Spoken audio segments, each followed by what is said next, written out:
I think yesterday we finished this. So we And finished the shadow side of goal setting. yes. So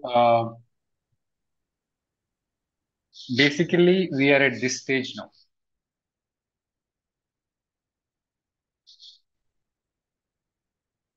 Okay. So we are going to discuss possible strategies and best fit. And if you remember, we have discussed, I think, ma'am who has taken that class, she discussed possibilities. Then we discussed change agenda, then that is goals, and then commitment to goals, right? So now we are moving into the stage three. So we are going to discuss about possible strategies and best fit. Once they decide goals, they commit. Then the next stage is to develop what are the possible strategies that they can engage in.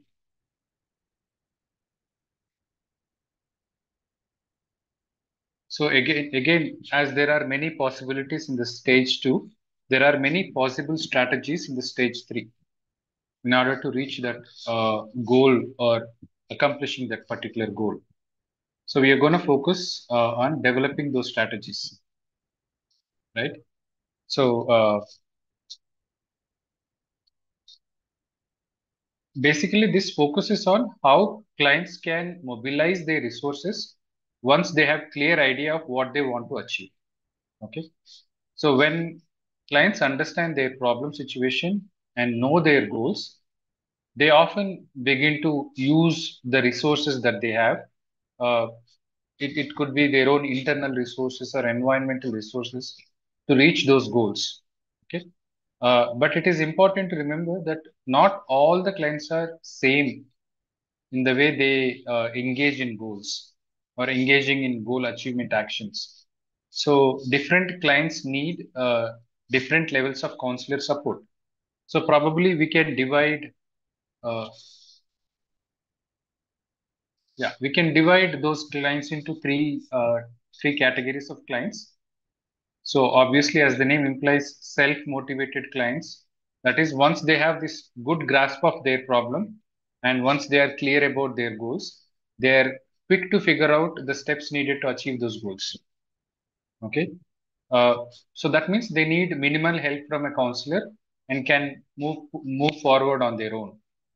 Whereas second category of clients who need more guidance. Okay. So even if they understand their problem and goals, they struggle to figure out how to get there. Okay. So they need more specific guidance and support to develop a clear action plan. So that's where counselor's role becomes crucial to help these clients map out the steps necessary to reach their goal. Okay. Then the third set of clients who require extensive support. Okay. So I mean they have difficulty in even mobilizing their resources. Okay. They need extensive support throughout the process. Probably they might also need a lot of skill training. Okay. Because these are the clients who feel overwhelmed and unable to take action without any significant help from the counselor. Okay. So basically, this process of developing strategies involves like how we will help the client move from their current situation, that is point A, to their desired outcome, that is point B. Okay. So we call that the step in process. Okay. Like that is counselor steps into that process. Okay.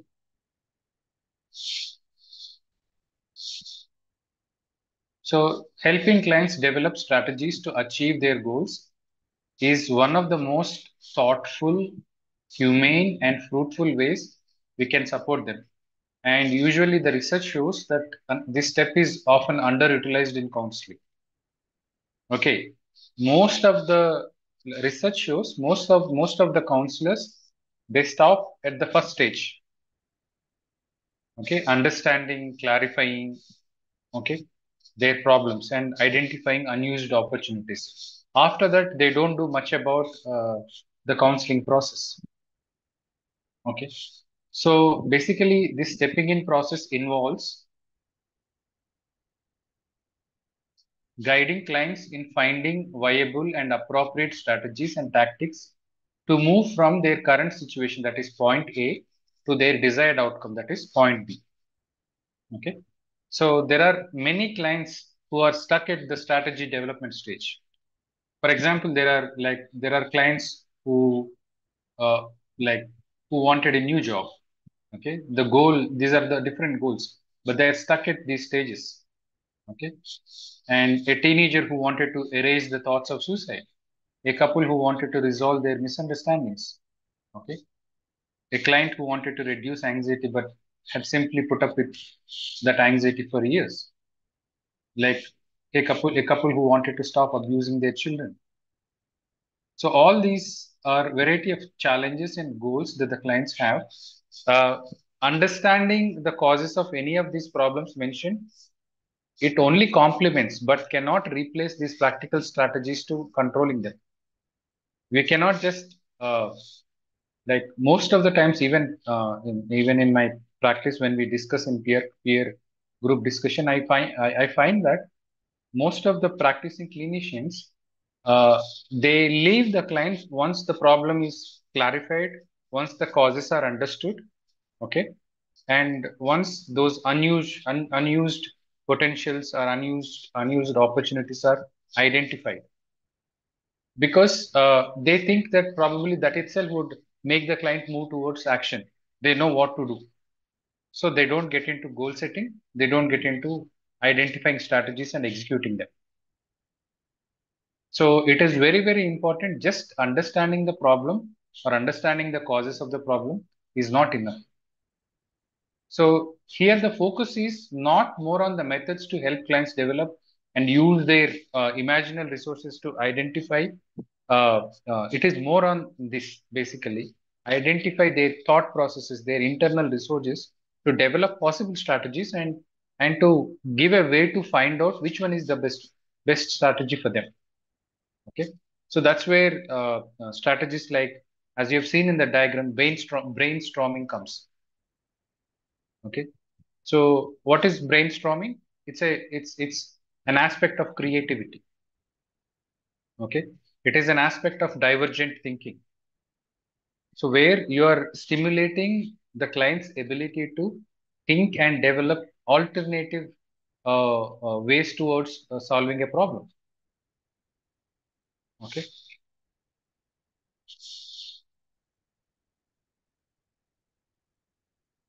So can you share the previous slide again? The previous ones.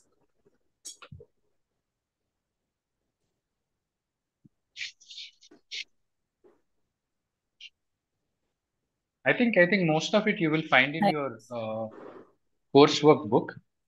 Okay.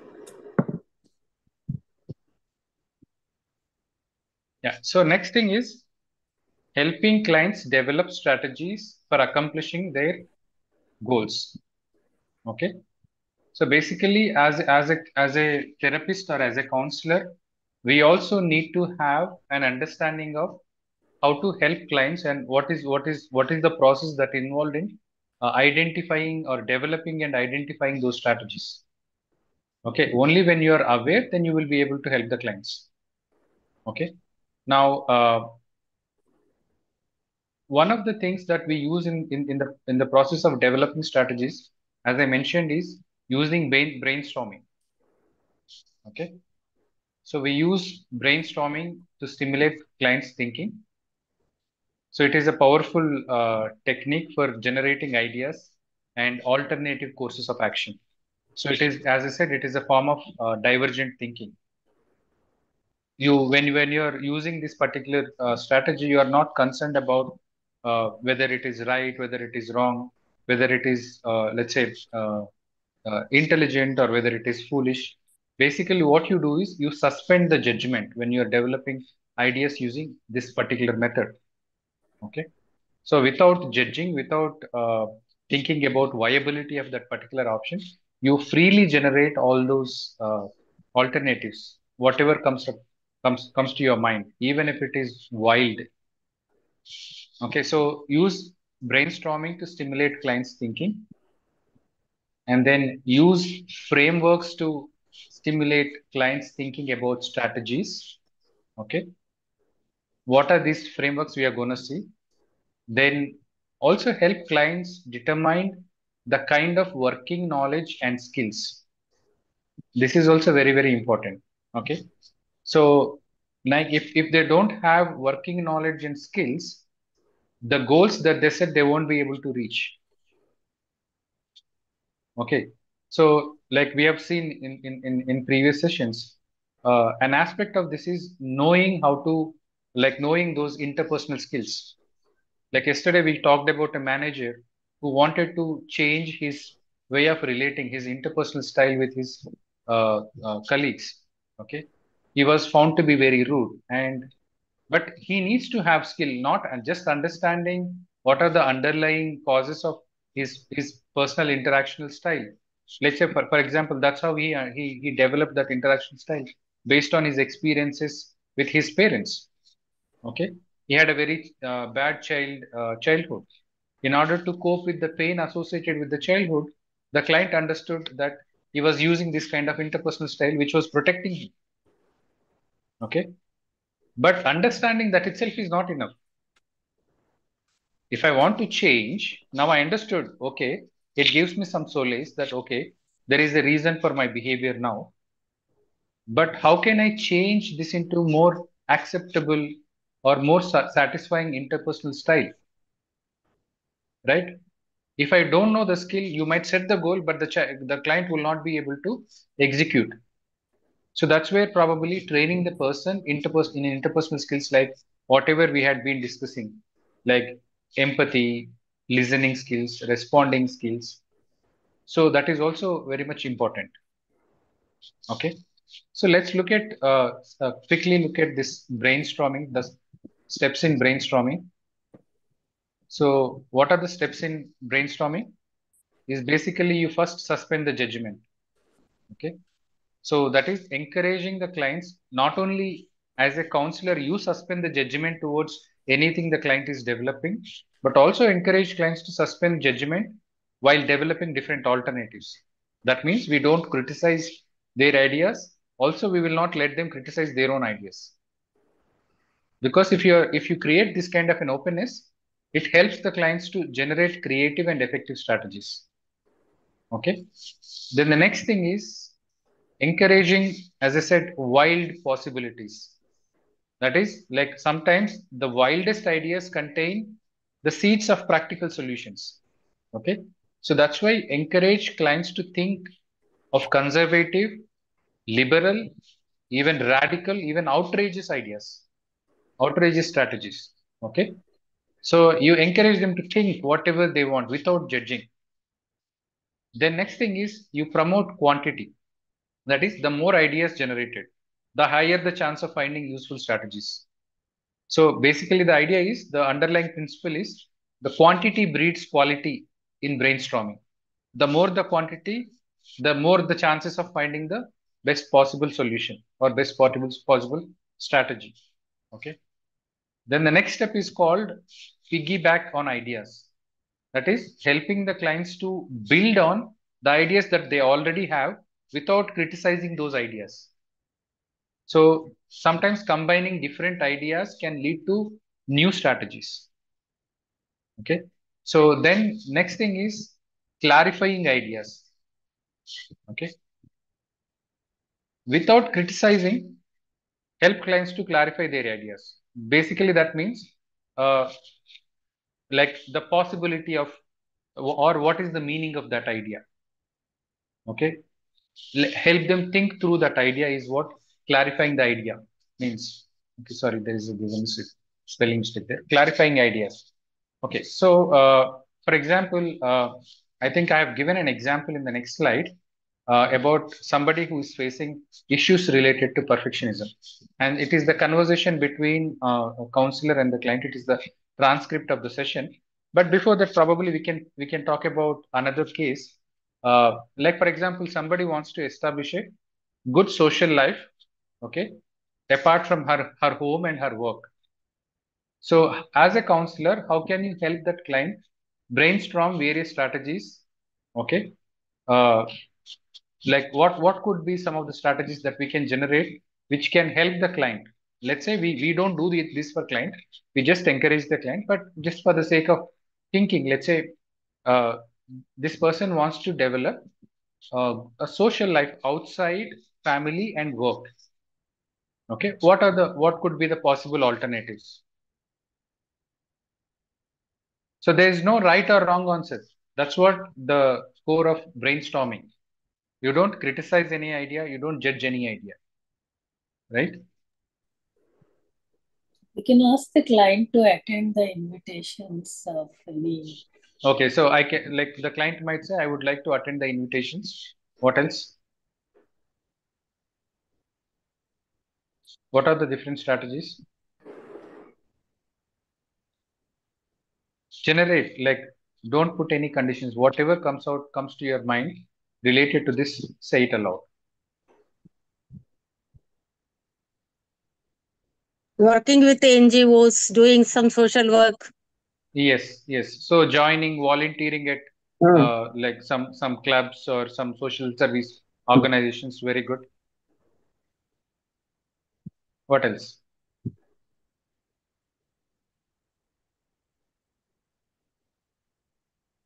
If the client has children, maybe to meet the children's friends, parents often.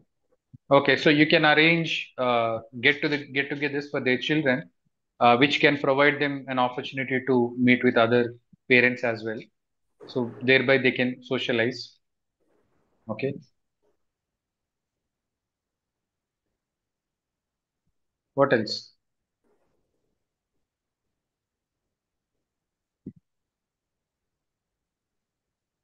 Think in terms of current situation, current scenarios.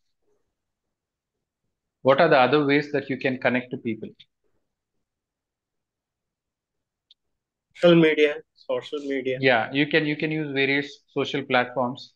If you want some like regulated kind of a thing or something that is specific to your interest, probably you can use something like LinkedIn. Okay, or you can get connected to your close your school friends or college friends from the past. Okay, you can arrange your batchmates meet. Okay, or you can become part of some religious program, go and volunteer at a temple or any church or any mosque. So you can generate various number of these things. Okay, so but again, all of them are relevant to the goal, that is, I want to improve my social life. Okay, and the client might choose whatever is viable for them, whatever is feasible for them. Okay, and the next case is an example case. Okay, so this is from an Indian context. Okay, Arun, a graduate student in counseling psychology, is troubled with his perfectionism. So he is an excellent student, but he worries excessively about getting things exactly right. Okay, so which affects his practice in session, because he's more worried about getting things right, technically right. It has to be correct. Okay, so supervisor says, what kind of things can you do to become more relaxed? Okay, now this is the question which is stimulating his thinking to generate the possible solutions. He already has an understanding of his problem because that was done in the first stage. Okay, clarification of the problem and understanding of the problem. Now the Arun is saying, I need to focus my attention on the client and their goals instead of being preoccupied with myself. I am too focused on myself. So there is already one strategy. So a basic shift in your orientation right from the beginning will help. So in the beginning itself, if you tell yourself this is about the client, this is not about me, that will help. then Arun would say, yes, right. And this means getting rid of few inhibiting beliefs. So now he is recognizing that it also means that I need to get rid of some of my own beliefs. Then supervisor is probing with a simple phrase that is such as, then Arun is saying, the technical perfection in the helping model is more important than the relationship with the client. This is what his belief is. Technical perfection is more important than my relationship with the client. Okay, so that is the belief that I need to change. So he's saying I have forgotten that I am a human being with another human being. So rather than focusing on technicalities, I need to focus on like human connection. So supervisor rightly highlights. So rehumanizing the helping process in your mind will help. Okay, so they kind of arrived at one. And again, supervisor is saying any other internal behaviors need changing. See, what are internal behaviors? We have discussed that they are self-limiting beliefs. Thoughts, Okay. Yeah. feeling. So yeah, thoughts, rules, attitudes. Okay. All of them are self-limiting beliefs. No, sorry, yeah, internal behaviors. Okay. So he's saying, I believe I have to be the best in the class. That is his belief. So competing with fellow students distracts me from being an effective helper. So because of his belief, he is competing with his fellow students and he's not able to be an effective helper. So then supervisor says, okay, so the academic game mentality doesn't work here. Arun says, yes, that's it. Practicing with fellow students is real life, not a game. We talk about real issues here. Okay, we are not doing a game. We are trying to be real here. Supervisor says, you talked about getting your attitudes right. Are there practical steps you can take? Now, attitudes are something that is inside. Are there any practical steps that you can take? So Arun says, I like what some of my peers do. So these are the actions, basic actions. They spend a few minutes before each session reviewing the client's situation. This preparation focuses on the client. Okay. Rather than, like initially he said, I don't want to be preoccupied with myself. Okay. In order to not to be preoccupied with yourself, what strategy would help is probably reviewing the situation with the client, kind of initial preparation with the client. So that's what supervisor is also agreeing to, saying that. So a mini preparation for each session can help you focus on the client. Okay. And Arun says also during our weekly video debriefs, I need to focus on what's happening with the client instead of my performance. And I can share these issues with my training partner. So, so you're more becoming client centered. Supervisor says, do you discuss your perfectionism in practice sessions or group meetings? Arun says, not really. I haven't because I want to appear competent. So there is no way, like what is the belief that is coming in the way? If I talk about these issues, I might come across as somebody who is weak, who has some issues, who is not perfect. So again, that perfectionism was coming in the way. So, but now I see it's pervasive, it's present in many areas of my life. So I will bring it up. So he is making a decision to bring it up. Okay. So this dialogue between Arun and his supervisor, like there are many aspects here. There is empathy, there is probing, there is self-challenge. All of them are actually producing strategies that help client to develop a more effective and client-focused mentality. Okay. So as you can see, as counselors, it's our job to guide clients through this process and at the same time ensure that they remain in control. And like that self-responsibility, self-direction, self-determination is very, very important. So you need to ensure that, see here, supervisor is not putting any words. He is just stimulating their thinking. Okay. So you need to ensure that client remains in control and empowered to make their own life enhancing decisions. Okay.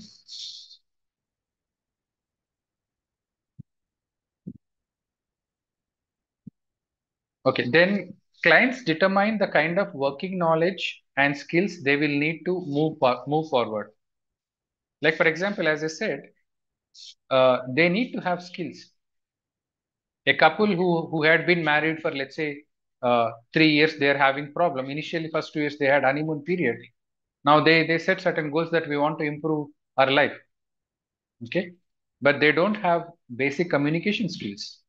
Okay, imagine that there is a age gap between wife and husband. Okay, around, let's say, 10 years age gap. That means, developmental stages. Have you heard developmental stages? Different stages of development, Yes, right? yes, yes. And each development stage has a developmental task.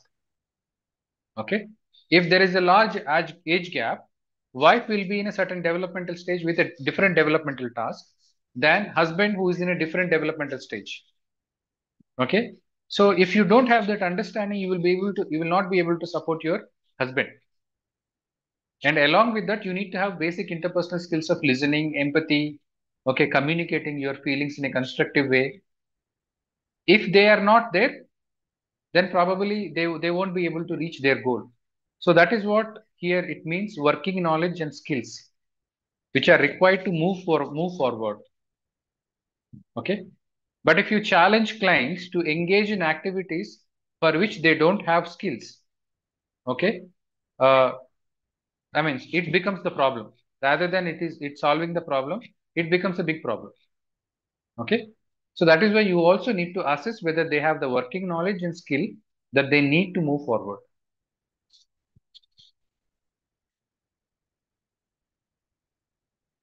Yeah. So challenging clients to engage in activities for which they don't have the skills compounds the problem rather than solving the problem.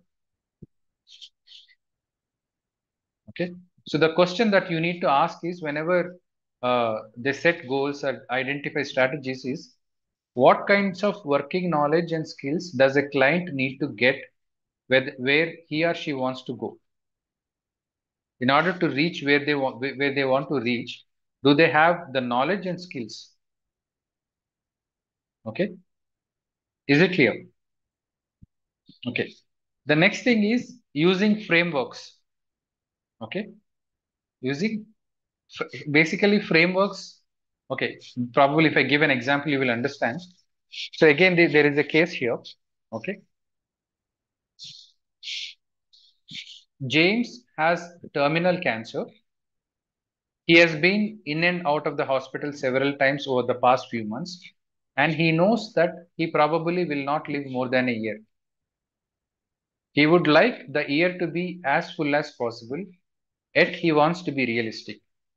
He hates being in the hospital, especially a large hospital where it is so easy to be anonymous. One of his goals is to die outside the hospital. He would like to die as peacefully as possible and retain possession of his faculties as long as possible. How is he to achieve these goals? Okay. So how can he achieve these goals? As he doesn't like large hospitals, maybe he can opt for palliative cares. Okay, okay, that's an option, definitely. What else? Maybe at his home with all provisions, helpers and like that. Sorry, can you explain that a little?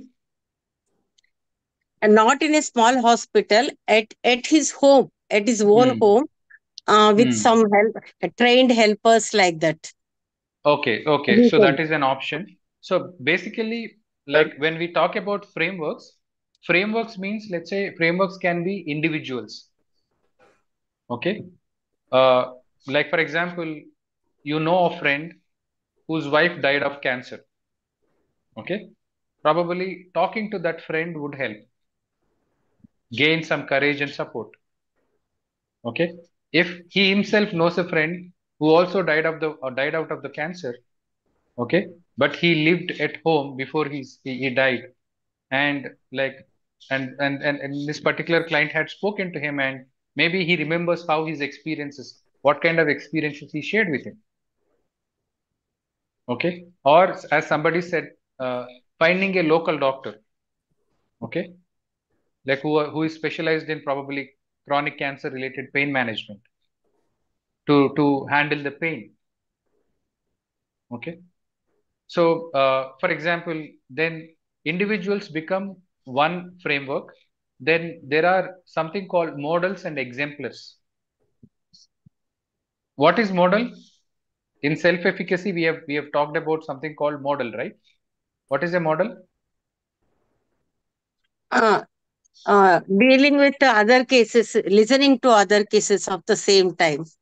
Wonderful. As I said, like for example, let's say this particular client visited his friend few years back who was also dying, and who always used to, let's say, maintain a positive attitude, okay, and who didn't like people showing any pity, okay, who was not afraid of death, and he kind of conveyed those kind of attitudes to this James when he met him. He can just recall which were his inspiring moments. Okay, here the model is his friend, right? So then models, frameworks can be communities as well. It could be a religious organization, okay, or it could be like any temple based organization or a church based organization or a self help group. There are many self-help groups online for many cases, right? Who understand, like who are going through similar issues, but who are able to understand your feelings and issues and can support and can be there for you empathetically. Then places can also be frameworks. So what kind of places? Like people like to go for a pilgrimage, okay, where they might experience or they might expect some kind of a healing, or they might also experience life more deeply. Maybe James wants to go to a pilgrimage. Okay, and these things can be things as well. Like, uh, what are the helpful items for me? Helpful items for me could be like staying at home and taking medication which reduce my pain. Okay, and you can also, the frameworks can be organizations as well. Like, for example, as I said, a support group, particularly focused on supporting people who are having cancer, who are having terminal illnesses. So those things, like all these things are called frameworks that can be used to help clients find strategies. Okay, is it clear?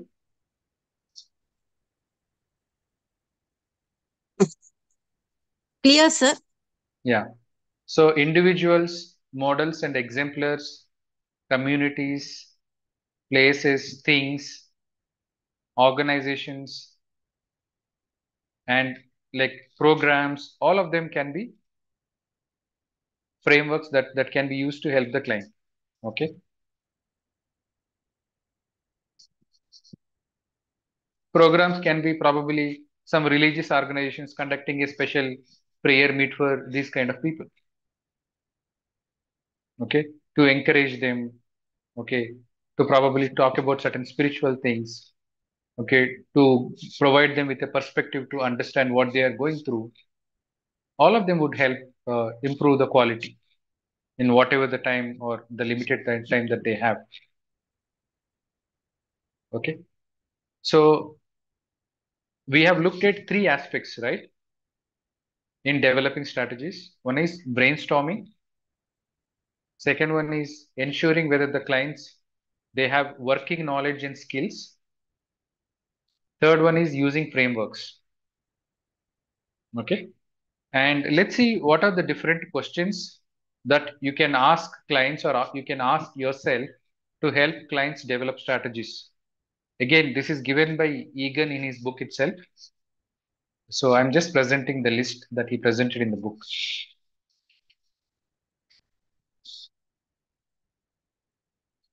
Now that I know what I want, what do I need to do?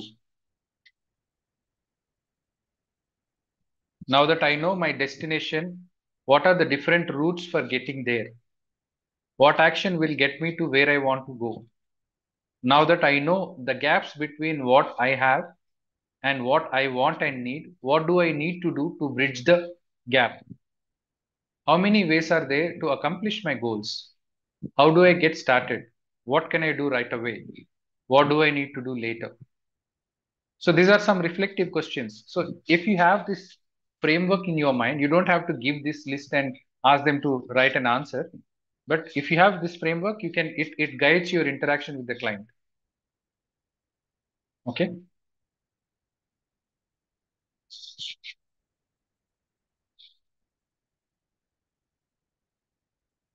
Okay. So next thing is choosing best fit strategies. Okay. Like basically, when the clients are in decision making mode, so every decision has its own promises, its own negatives. Okay. So no decision comes with a guarantee that it will perfectly work. Okay. So that's why after brainstorming strategies for accomplishing goals, clients need to choose a strategy or a package of strategies which best fit their situation, their resources, their personality, their preferences, and they need to ultimately turn those strategies into a plan of action for constructive change. Okay. So I mean, it's not so important that I follow whatever is suggested in the model. Okay, that what do you call um, formality is not that important. Okay, but as a counselor, you need to understand what planning is and what makes planning work. So this understanding can help us in helping clients. Okay, so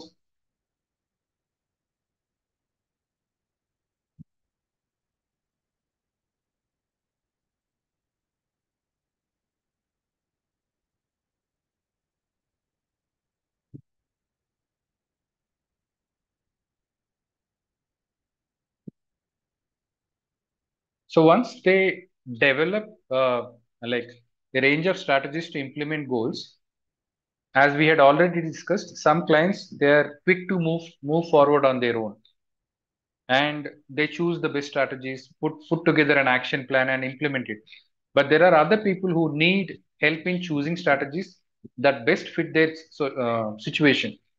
Okay, that's what this part of the skill set require for a counselor. Okay, and it is useless that you make the clients brainstorm if they don't know what to do with the action strategies that they have already generated. Okay, so that is they should be able to implement them, and if they don't know how to do that, then it is of no use.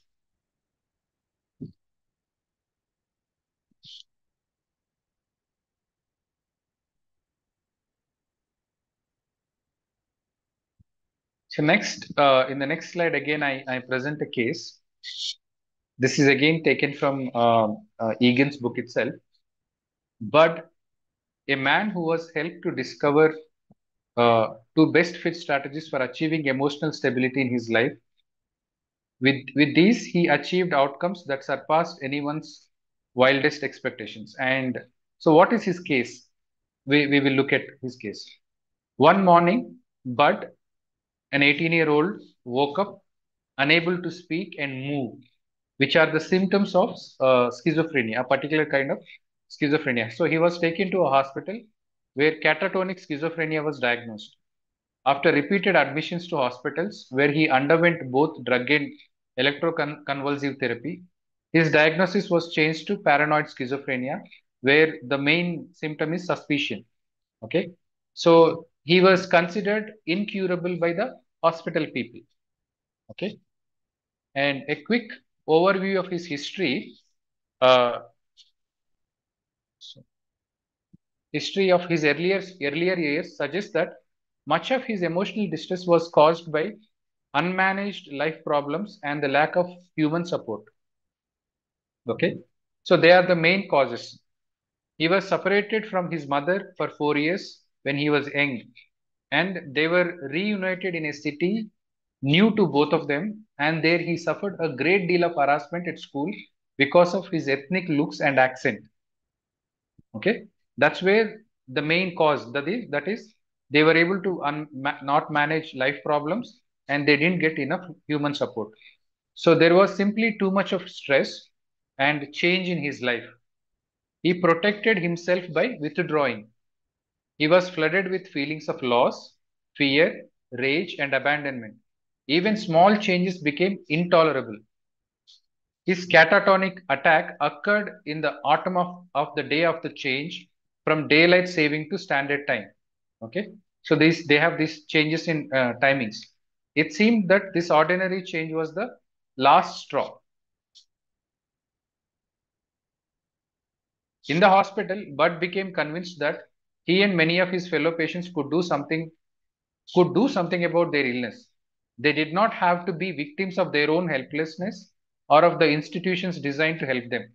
So, based on his experiences in the hospital, like reflecting on his experiences, says the drug and ECT treatments, he later said he found his health so debilitating that it was no wonder that he got crazier.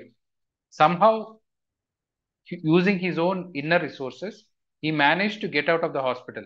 Eventually, he got a job, found a partner, and got married. Okay, but that's not the end of it. One day, after a series of problems again with his family and at work, he felt himself becoming agitated and thought he was choking to death. His doctor sent him to hospital for more treatment. And there, Bud had a good fortune to meet Sandra, a psychiatric social worker, who was convinced that many of the hospital patients were there because of lack of support before, during, and after their bouts of illness. Okay. She helped him to see his need for social support, which was identified initially as one of the cause, especially during the times of stress. She, she also discovered in her inpatient counseling groups that this particular client, Bud, had a knack of helping others.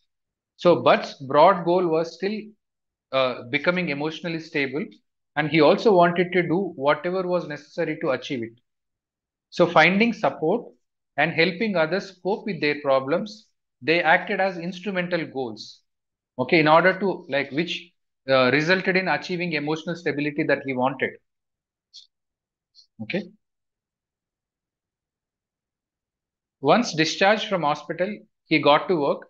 He enrolled this counselor, this social worker, to coach his wife on the best ways to provide support for him at times of stress. So that means his wife also needed to understand what the illness is like, what kind of support they need when they are in those moments. So he asked a social worker to help his wife. He then started a self-help group for ex-patients like himself. In the group, he was full-fledged participant, but because he also had a deep desire to help others like him, he developed the self-help group into a network of self-help groups for ex-patients. Okay. This is an amazing example of a client who focused on one broad goal, that is emotional stability, which translated into number of immediate practical goals discovered in two broad categories, that is finding an ongoing emotional support through the group also and helping others. So they actually helped him to achieve his broader goal, which is emotional stability, and translated the strategies into practical applications. What are those practical applications? Like, how can he do that? By meeting those people on a regular basis, okay, or being in touch with his social worker on a regular basis, seeking help from a social worker. So they are actual strategies that he is engaging in. Okay, so not everybody would have this kind of a significant change, but this is an indication that if you provide right conditions, right help, they will be able to improve. So what hospital declared him as incurable? Somebody who is understanding, a empathetic counselor could help this person come out of those problems. Okay, so that is what probably I would like you to understand here. Again, in case of goals, we have seen, right? The goals have to be specific. Okay. Like specific means if they are too general, probably the client does not know how to or what to focus on. Same way in terms of strategies also, strategies must be specific. They must be effective. Effective means they should lead to the problem solution. If they are not related to the problem solution, they are not effective. Okay.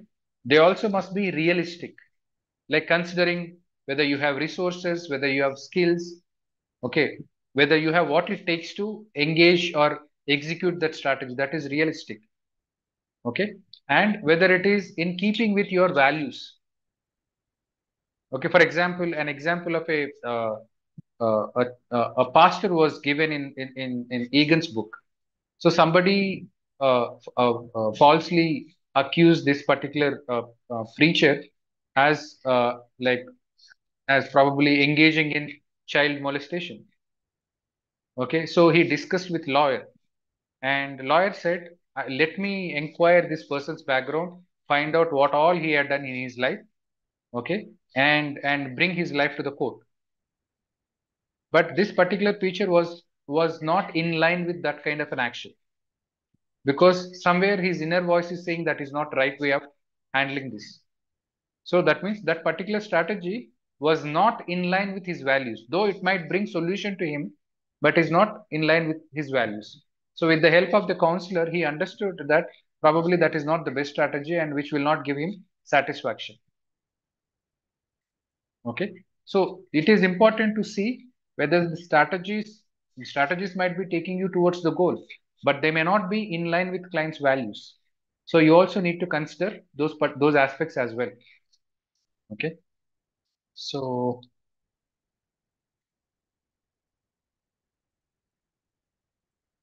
what is the criteria for choosing goal accomplishing strategies? They must be specific. Strategies must be specific. Strategies must be effective. Strategies must be realistic. Okay. For example, in terms of effectiveness, uh, a divorced wife, uh, like post-divorce, husband needed to support her. Okay. She wanted little bit more support and active involvement of the husband. So what she did was she kept nagging him, she kept pushing him, thinking that that will help. That is strategy, one strategy. But she was actually not considering the consequences of that, that it makes him angry. Okay, he might probably even stop what he's doing. But her idea was like, if I do that, if I push him too much, probably he would help more. So that was not an effective strategy. It was not leading to the outcome that she intended, right? So the goals must be specific, effective, realistic, and in keeping with the client's values. Again, there are a set of questions that you can ask yourself, also ask clients to recognize these aspects. So in the next slide, I've presented those questions.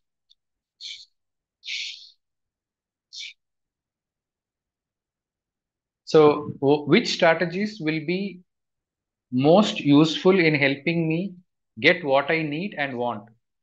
Which strategies are the best for this situation? Which strategies best fit my resources? Which strategies will be most economical in the use of resources? Which strategies are most powerful? Which strategies best fit my preferred way of acting?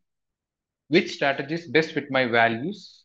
Which strategies will have the fewest unwanted consequences? So all of them needs to be taken into consideration.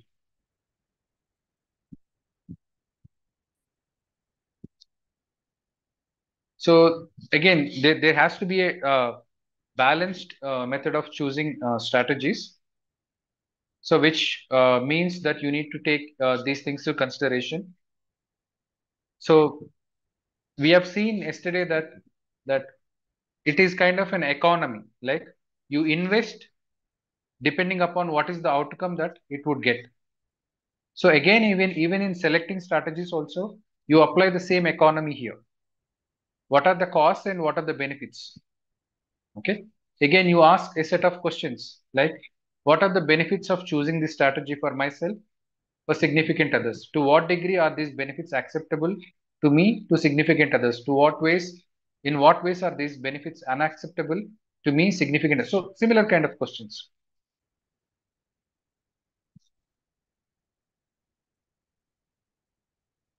So again, it is important that these are all for an awareness for the counselor.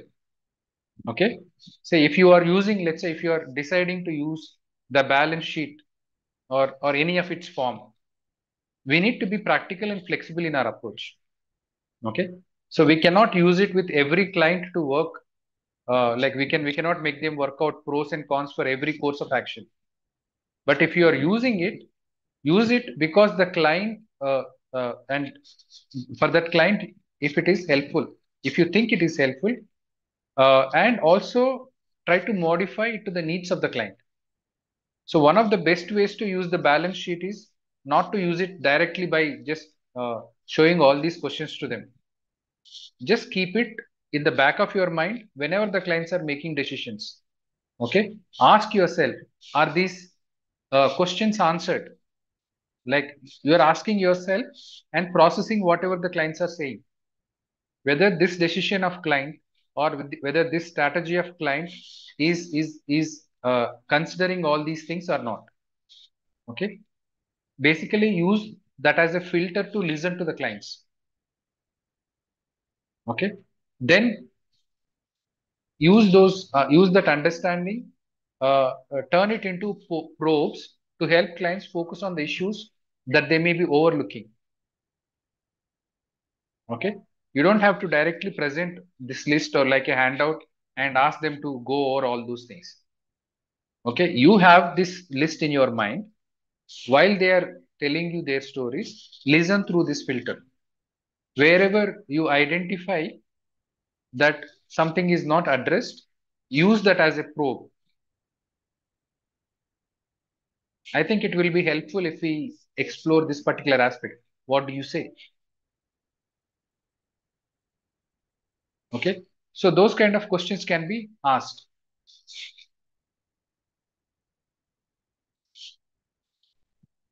Like for example, like the case where I just mentioned nagging. Okay. You can ask the wife, how do you think that this decision will affect your husband? Or this strategy will affect your husband? You can also ask, is there any negative consequence or downside to this strategy? Okay, because when let's say that wife was talking about different options in her mind, probably you went over this list and you told probably she's not considering the negative effects of this particular strategy. Let me make her think about that particular strategy. Is it clear?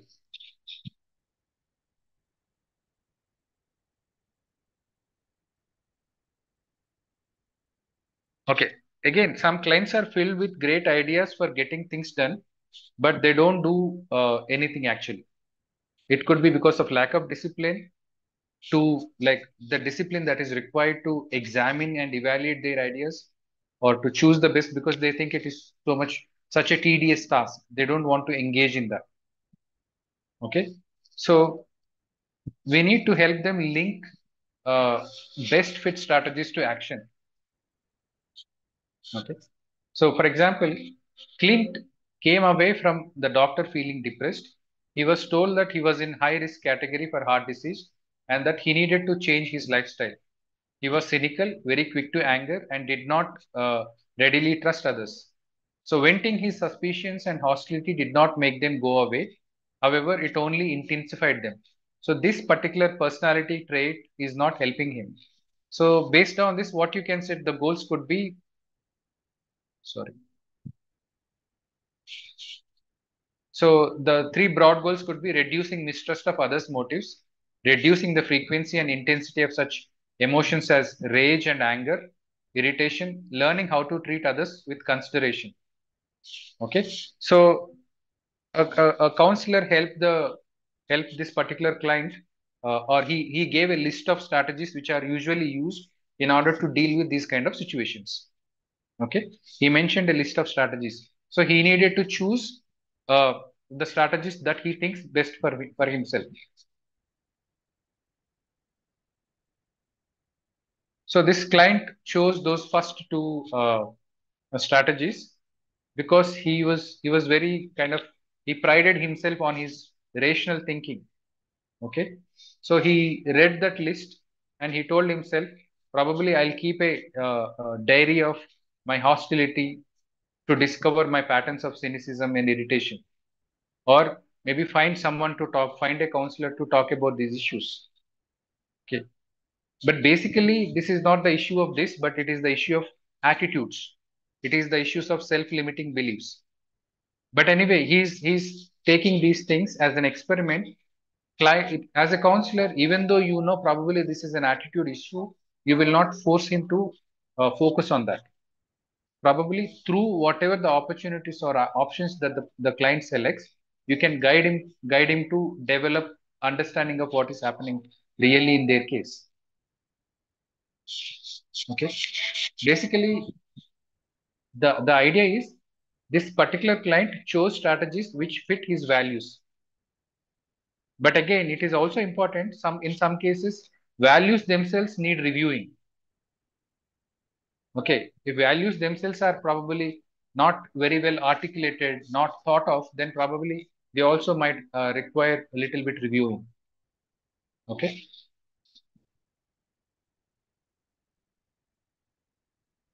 As in the case of in every skill that we have talked about, the shadow side of everything, listening and all those things. So we also have something called the shadow side of selecting strategies. Okay.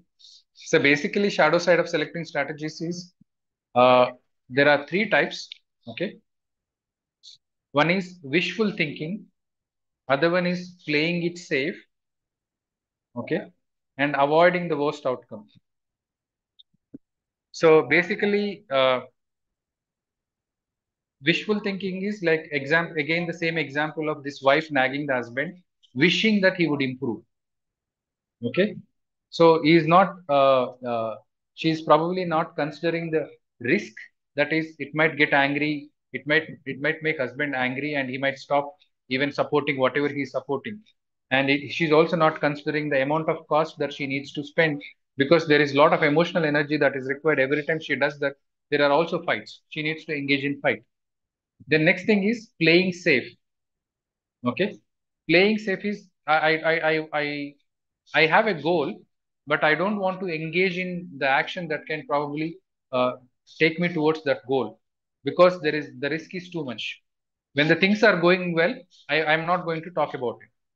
Let's say a person has issues with his boss, the way he is treating him, and he wants to talk to his boss about these things. But when the things are going well, he is not willing to talk about it.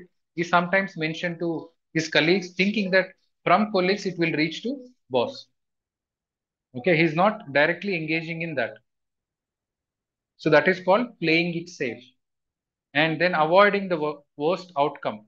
Like for example, if somebody in a unhappy marriage sets a goal to be more assertive, and she is not directly probably, which requires a very difficult discussion with the husband, making him sit and talk, but she is not able to do, she is just telling husband that whenever she is going out, I am going out, and that is not affecting husband, it is not changing any behavior of his. But when it comes to making husband and sit and talking about our feelings, she is not really doing it, thinking that if I do that, probably husband might leave me. So I don't want to face that worst outcome. So I avoid. So you also need to get understand whether these things are present and help them in those cases. Okay. So I think we have finished with this. The second in the second stage, third stage, second step.